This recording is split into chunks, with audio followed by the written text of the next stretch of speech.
Salut, bienvenue sur ma chaîne, moi c'est Fidelia. Si tu es nouveau ou nouvelle, n'hésite pas à t'abonner. Aujourd'hui, j'ai reçu quelques noix de coco et j'ai pensé que je devrais te partager l'expérience de fabriquer la noix de coco caramélisée et l'huile de coco fait maison. Il y a une semaine de cela, j'ai reçu une dizaine de noix de coco. Mais je ne trouvais pas le temps pour râper, pour faire, parce que je voulais vraiment faire ces noix de coco caramélisées il y a un moment. Mais je ne trouvais pas le temps. Du coup, j'ai mis ces noix de coco au frigo. Entre-temps, on a eu coupure d'électricité pendant une semaine. Du coup, les anciennes noix que j'avais mis au frigo là se sont abîmées. En tout cas, ils ont commencé à s'abîmer. Du coup, ce n'est plus comestible. Je ne peux plus manger ça. Donc, j'ai décidé avec celle-là de fabriquer l'huile de coco. Et avec ces nouvelles noix de coco, je vais faire les noix de coco caramélisées.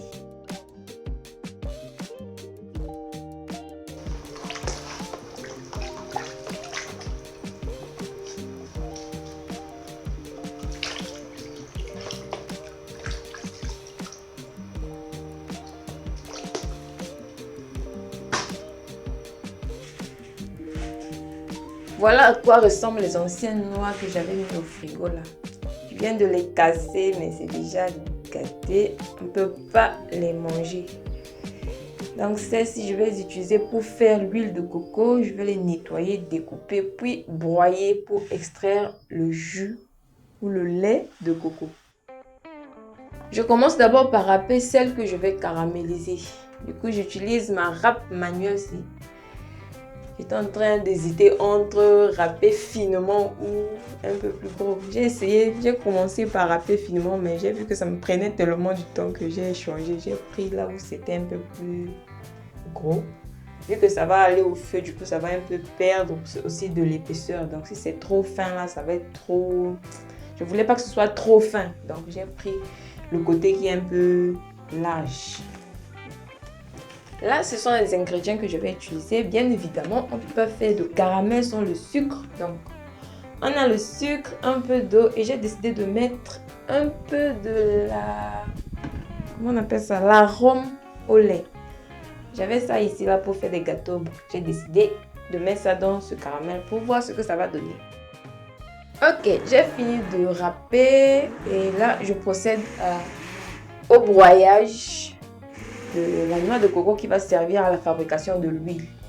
Donc j'ai broyé et là je vais filtrer pour recueillir tout le jus là, tout le lait et je vais mettre au frigo pour que ça se décante. Pour séparer l'eau de la crème, l'eau de la partie grasse qui va me permettre d'extraire l'huile.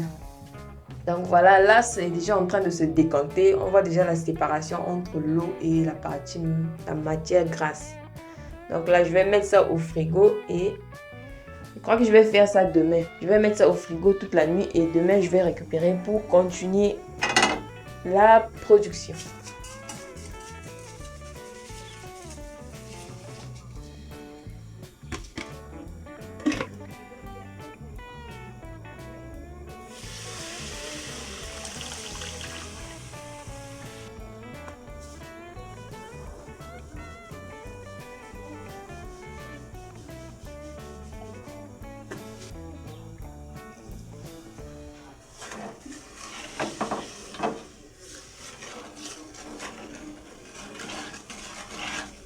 Voilà, c'est le moment de faire mon coco caramélisé. Là, j'ai mis l'eau, j'ai mis le sucre.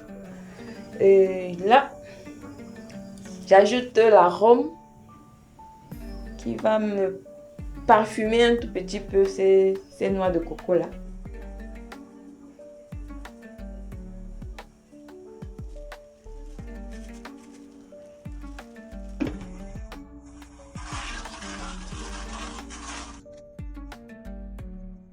À ce stade, j'ajoute la noix de coco, toute la noix de coco que j'ai râpée.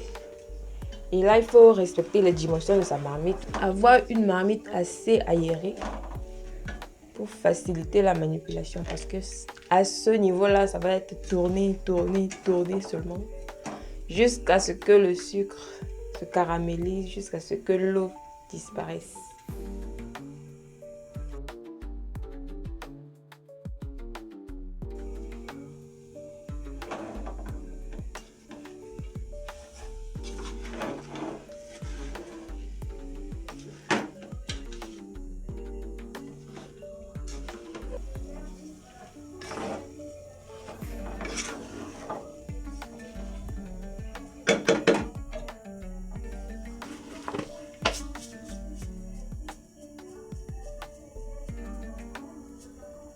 Là, j'ai ajouté un peu de sucre parce que je trouvais que ce n'était pas assez. Bon, je n'ai pas vraiment mesuré, hein. Je n'ai pas calculé, pris les mesures en fonction de telle quantité de noix de coco, il faut telle quantité de sucre. J'ai vraiment mis à l'œil comme ça en fait. Essayer de voir en fonction des noix que j'avais. J'ai mis à peu près un tiers d'un kilo. Plus de la moitié quand même du kilo de sucre. Donc c'était à peu près un tiers. Je n'ai pas vraiment les mesures exactes, donc je ne peux pas vous dire combien de grammes de sucre j'ai mis là-dedans. Mais c'était quand même plus de la moitié d'un kilo.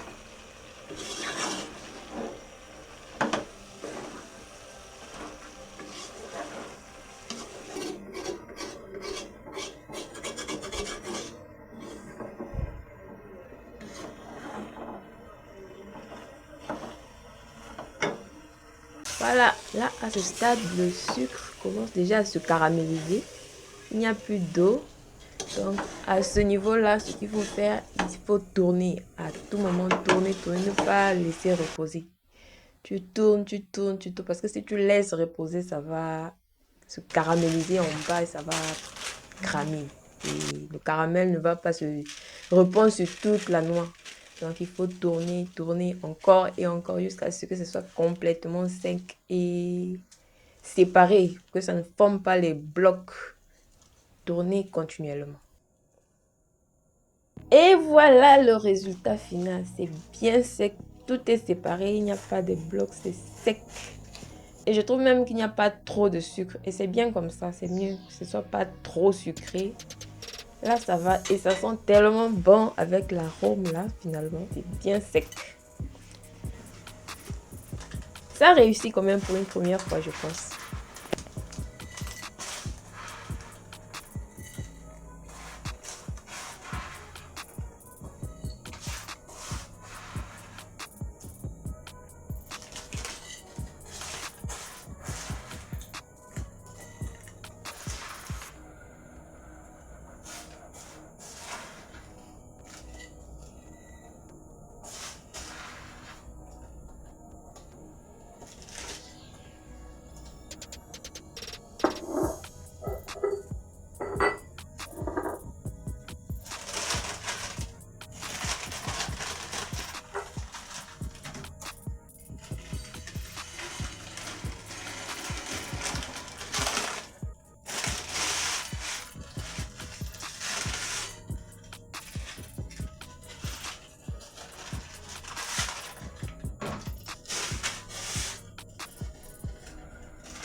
On that day when we first met, my heart trembled, unsure what to feel.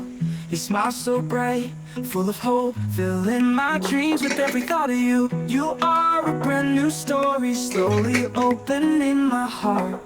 First love that will never fade, like the morning light at dawn. First love, so perfect and bright, your presence brings color to life. Voilà la quantité que j'ai eue. J'ai eu 2 bocaux, on va dire écart là. Parce que je n'ai pas comprimé ça, c'est vraiment pas comprimé. Donc s'il faut comprimer les 2 bocaux là, ça peut faire 2 quarts. Voilà ce que j'ai trouvé quand j'ai retiré le lait de coco que j'ai mis au frigo. J'ai oublié de filmer quand ça sortait du frigo, quand c'était encore dans les pots là, pour voir un peu la séparation entre l'eau et la matière grasse. Et comme c'était au frais, la partie grasse s'est consolidée et c'était plus facile d'enlever. Donc j'ai juste retiré la partie en haut là qui était grasse et l'eau est restée en bas que j'ai versé.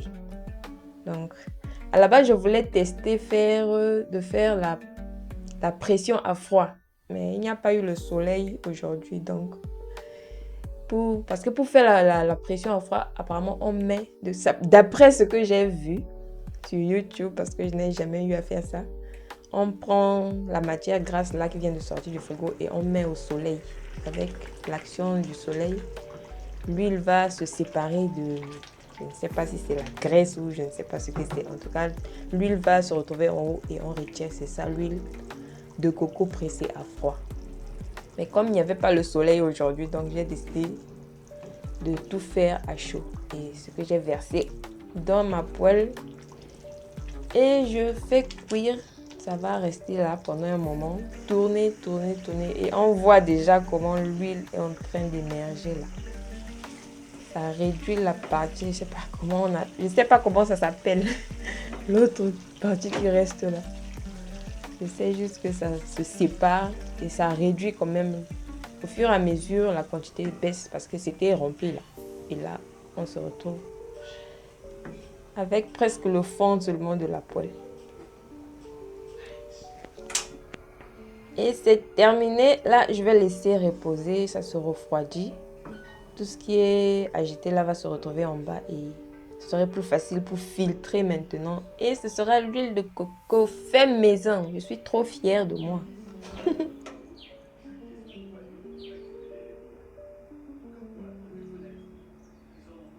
The daylight breaks through the window pane. Morning coffee steams, waking me again. Put on. Et voilà le résultat final. Mince! Avec toute la quantité de lait de coco que j'avais là, regardez tout ce que j'ai eu. Même pas un demi-litre. Ça, c'est 250 millilitres. Parce que la boîte là fait 500 millilitres. Un peu plus de la moitié. Je comprends pourquoi cette huile coûte cher. Quand j'achète ça souvent dans les supermarchés, là, le demi-litre, c'est 4000, 5000 comme ça. Mais c'est une très bonne huile. Ma peau aime tellement cette huile, en tout cas mon corps, sauf le visage. Mon corps et les cheveux aiment beaucoup cette huile de coco. C'est tellement bien pour le corps et ça sent tellement bon que je comprends pourquoi ça coûte un peu plus cher. En tout cas, c'était une belle expérience de faire cette huile de coco soi-même, de voir un peu le processus, comment on extrait. Il ne faut pas discuter le prix de l'huile de coco au marché. Parce que c'est quand même pour avoir cette quantité-là. J'ai eu peut-être 3 à 4 litres de lait de coco pour avoir 250 millilitres d'huile. En tout cas, c'était une belle expérience. J'ai vraiment aimé faire ça et j'espère que vous allez aussi avoir, si vous avez les noix de coco, n'hésitez pas à reproduire, à essayer de faire soi-même aussi. C'est toujours bien de faire soi-même ce que l'on utilise au lieu de tout le temps acheter déjà fait. Merci d'avoir regardé la vidéo jusqu'ici. J'espère que ça vous a plu. À nous revoir à la prochaine.